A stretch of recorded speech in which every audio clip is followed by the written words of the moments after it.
Bab 35, Benih Cinta mulai tumbuh. Siva mengikuti kelas seperti biasa duduk di dekat Dina saat ini. Usai mengikuti kelas, gadis itu beristirahat sejenak di kem asrama. Namun dari jendela asrama terlihat Ustazah Arumi mengobrol dengan Ilham. Sehingga Dina mengejutkan Siva yang melihat mereka dari atas asrama. Duar, CK, apa sih Din, kamu lagi apa? Lagi mantau Pak Ustadz. Emang kenapa dia? Dina melihat sendiri apa yang Dina lihat. Sepertinya tak ada yang aneh. Obrolan mereka juga biasa, hanya bertemu dan saling sapa kemudian saling pergi. Sehingga menatap Siva saat ini. Emang ada apa? Ustazah Arumi ngaku semalam, soal cinta belum kelar mereka, Din. Oh, jadi Ustazah Arumi orangnya, Dina berasumsi. Sehingga Siva menatap Dina lekat. Kamu tahu soal mereka dulu? Nggak tahu sih, cuma pernah dengar, Pak Ustadz ngelamar terus ditolak. Itu pun aku nggak sengaja dengar dari Mbak penjaga santri putri sini. Rupanya memang benar adanya soal itu. Namun sayangnya Ustazah Arumi masih melajang juga hingga saat ini. Dan kedatangannya ke sini apakah hendak merebut perhatian Ilham? Tidak, tidak ada yang boleh memiliki cintanya. Hanya Siva seorang yang memiliki kuasa atas cinta suaminya. Siva tak mau dimadu. Ya, wanita mana yang mau dimadu? Entah setan bisa membuat penyakit hati yang bisa saja merasuk. Bisa Siva yang berubah jadi iblis betina, atau bisa saja Ustazah Arumi. Sehingga Siva tiba-tiba memekik. Nu, jerit Siva tiba-tiba sehingga mengatupkan mulutnya yang kelepasan berteriak karena emosi. Kamu kenapa, Fa? Istighfar, kamu kesurupan? Enggak, aku lagi mau makan orang, ini hari kedua aku menstruasi, lagi banyak-banyaknya jadi bawaannya kesal. Sabar Nyonya Ilham, hehe. Nyonya hehe, geli aku jadinya, persiapan makan siang yuk, ajak Siva pada sepupunya itu. Yuk, sehingga mengajak yang lainnya pula ke santriwati, ruang makan. Setelah makan persiapan sholat zuhur dan istirahat sejenak hingga siang ini hendak mengaji lagi. Sehingga Siva yang sedang mode PMS itu pun berjalan santai ke jujukan. Namun pot bunga yang sebenarnya sudah ada sejak lama menggantung di depan jujukan itu membuatnya emosi sehingga ditinjunya pot itu hingga membentur dinding. Ilham yang terkejut sampai keluar melihat keadaan. Masya Allah dek, ada apa? Kamu ketiban pot bunga? Pot bunganya ngajakin ribut, sahut Siva sedikit sewot. Kemudian masuk lagi ke jujukan. Sehingga Ilham pun membersihkannya. Teringat jika istrinya itu sedang menstruasi. Mungkin saja sedang sensitif dan emosinya sedang meletup.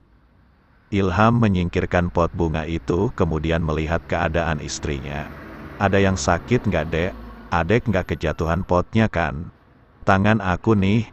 Siva menunjukkan tangannya yang sedikit memerah. Tangan adek ketiban pot. Ilham segera memberikan minyak oles untuk gadisnya dan meniupnya. Bukan, aku sebel pot itu menghalangi jalanku. Jadi aku tinju dan membentur dinding mas. Allahu Akbar dek. Ngapain kamu mukul pot bunga? Mau debus emangnya? Tanya Ilham seraya melihat sedikit luka di tangan Siva sehingga mengoleskan minyak dan meniupnya.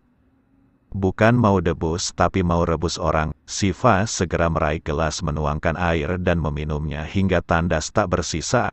Ilham tersenyum melas. Pikirnya sensitif akut sedang melanda gadis yang menstruasi. Kamu sedang emosi sama siapa? Dek, mas ini nggak peka deh. Dan hal yang paling membuat kaum pria bingung, ketika mood wanitanya berubah, kemudian ia bertanya. Bukan mendapat jawaban malah dikatakan, nggak peka, terus apa yang harus Ilham lakukan sekarang? Bisa nggak adek ceritakan? Adek ada masalah apa? Biar mas bisa bantu. Ilham berusaha memahami gadisnya. Pikir aja sendiri. Sahut Siva lagi kemudian beranjak ke laci nakas mengambil pembalut. Sehingga Ilham makin bingung dengan semua ini, mencoba bertanya lagi. Adek marah sama mas? Ya? Marah sama pot bunga, sahut Siva sehingga menepis tangan Ilham yang memegang bahunya dan masuk ke dalam toilet. Duh dek, ada apa ya? Ekstrim juga istriku kalau lagi halangan. Lagian itu tangan kuat amat ya. Oh iya, dia kan mantan guru bela diri. Cuma mukul pot kayak gitu aja biasa pasti. Subhanallah. Tapi dek Siva kenapa ya? Ilham menghela napas menggaruk tengkuknya bingung. Karena sejak tadi berusaha memikirkan tetap saja Ilham tak menemukan jawabannya. Ilham membetulkan kacamata minusnya. Ini kali pertama Ilham menggunakan kacamatanya lagi. Mendapat dukungan dari istri tercinta sehingga pemuda itu merasa percaya diri bisa menggunakan kacamatanya lagi. Ada rasa nyaman yang menyeruak ketika apa yang dilakukannya mendapat dukungan dari kekasih halalnya. Sekeluarnya dari toilet, merasa nyaman setelah mengganti pembalut, melihat Ilham tengah membuat laporan di mejanya dengan kacamatanya itu. Bagaimana Siva bisa betah untuk marah padanya, jika suaminya itu makin manis setelah menggunakan kacamatanya yang malah membuat suaminya terlihat makin memesona. Mas manis banget kalau pakai kacamata, ucap Siva sehingga Ilham merasa aneh dengan pujian yang baru saja dilontarkan gadisnya. Barusan adek bilang mas manis, iya, siapa lagi di sini? Kan mas yang ada sama aku saat ini, jawab Siva ketus. Galak amat dek, sabar, tapi emang kalau wanita haid itu bawaannya sensitif kan? Coba aja kekuatannya jadi bertambah loh, kayak superhero, pot bunga aja kena tebas hehe. Ilham terkekeh geli menggoda istri barbarnya itu. Iya daripada mas yang aku tebas, sahut Siva sekenanya seraya mengganti pakaiannya. Ilham menelan selaiva kasar, tuh kedua alis Ilham saling bertaut kemudian menatap istrinya saat ini. Aneh sekali kenapa tiba-tiba mengatakan hal itu. Pemuda itu beranjak mendekati Siva saat ini seraya mengeloni gadis itu. Namun masih diliputi cemburu membuat Siva menepis tangan kekar yang mengeloninya. Adek cemburu ya? Antusias Siva membalik tubuhnya menatap Ilham hingga Ilham tersenyum menatap wajah si Judes yang menggemaskan itu. Ditariknya kacamata yang melekat di wajahnya, sehingga Ilham sedikit berkedip memijit kelopak matanya. Ada apa dek? Itu aja jaga jarak, mengerti, sekarang mas bisa ngurus kerjaan lagi. Tapi kacamata mas, lirik Ilham, biasanya kan gak pakai kacamata. Iya pakai soft lens, mas belum beli yang baru. Kalau nggak pakai kacamata mas sulit melihat, dek. Dasar cupu, hehe. Nggak apa-apa, emang kenyataan mas cupu. Mas nggak niat poligami sama Ustazah Arumi kan? Enggak kok, adek ada-ada aja sih mikir sejauh itu. Awas ya kalau ingkar janji. Masya Allah, adek ini terlalu curiga deh. Jangan mikirin sesuatu yang nggak akan terjadi, dek. Ish, iya. Sehingga Siva pun hendak beranjak lagi keluar jujukan, namun belum sampai ia membuka pintu, Ilham langsung mendekapnya sehingga Siva gelagapan. Mas, ada apa? Lepasin, nggak mau. Kita selesaikan dulu masalah kita, jangan keluar rumah dalam keadaan marah, apalagi marahnya sama suami sendiri. Aku nggak marah. Aku cuma, belum sempat Siva bicara kecupan hangat sudah mengunci mulutnya yang sejak tadi terus bicara tiada henti. Bola matanya membulat sempurna ketika tubuh kekar itu mengungkung tubuh mungilnya hingga bersandar ke sudut dinding. Siva yang hendak berontak tak berkutik karena Ilham membuat kedua tangan Siva berada di atas kepalanya saat ini. Sehingga dengan pasrah menerima kecupan lembut yang sejujurnya membuat hatinya yang tadinya diliputi amarah menjadi melunak, tak lama melepaskan kecupan. Maafin mas karena bikin adek kesal, apa adek masih marah? Siva hanya menggeleng. Kemudian Ilham melepaskan kungkungannya, mengelus pucuk kepala yang terbalut hijab dan tersenyum. Memandangi senyum suaminya yang berhias lesung pipi yang membuat candu. Sehingga memandangnya saja membuat Siva merasa tenang, sehingga gadis itu berhambur memeluk Ilham dengan erat. Aku sayang mas Ilham, udah mulai sayang beneran sekarang. Loh, emang yang kemarin bohongan, protesnya. Mas percaya kok, adek sayang sama mas, hanya masih takut untuk nyampur, itu aja kan, terka Ilham sehingga Siva segera beranjak malah tak menjawab pertanyaan Ilham. Aku mau ke asrama. Assalamualaikum mas, ucap Siva sehingga pergi begitu saja. Waalaikumsalam, Ilham hanya tersenyum menghela napas. Begitulah Siva paling jago ngeles, baik itu soal ranjang maupun soal perasaannya. Siva misu-misu dengan sikap suaminya barusan. Bagaimana gadis itu tidak terpana dengan harismanya yang bertambah setelah memakai kacamatanya. Tapi sudahlah, perlakuan Ilham barusan membuat gadis itu yakin jika rumah tangganya akan baik-baik saja, dan tak akan ada yang merebut Ilham dari sisinya. Itu hanya pikiran yang mengaturnya karena emosi dan cemburu melebur jadi satu dalam benaknya. Sementara itu setiap beberapa bulan sekali diadakan Liga Santri dan Guru Putra di Ponpes Al-Akbar, dan besok adalah waktunya, dan pertandingan akan diadakan di lapangan pondok, sehingga berita itu cepat menyebar di asrama santri putra dan asrama santri putri. Dan tentunya Siva tak ingin kelewatan, apalagi Ilham juga akan ikut memeriahkan kegiatan setiap beberapa bulan sekali ini. Jadi Pak Ustadz ikut juga nih, tanya Siva. Always Fa, biasanya Pak Ustadz jadi striker loh. Well striker, santri putri boleh ikut nonton nggak? Boleh kok, kan itu pas weekend, tapi aku mah nggak tertarik, Fa. Apa ya kamu mah Din? Kalau santri putri nggak boleh ikut emangnya? Ngapain? Itu mah khusus santri putra sama ustadz aja, Fa. Ya, jadi supporter aja nggak bisa juga. Bisa kalau supporter tapi nggak usah barbar. Dina sangat tahu bagaimana barbarnya Siva tiap kali jadi supporter bola. Sudah teriaknya paling kencang, tiap menonton pakai pakaian yang menggoda iman. Itu saat zaman dulu.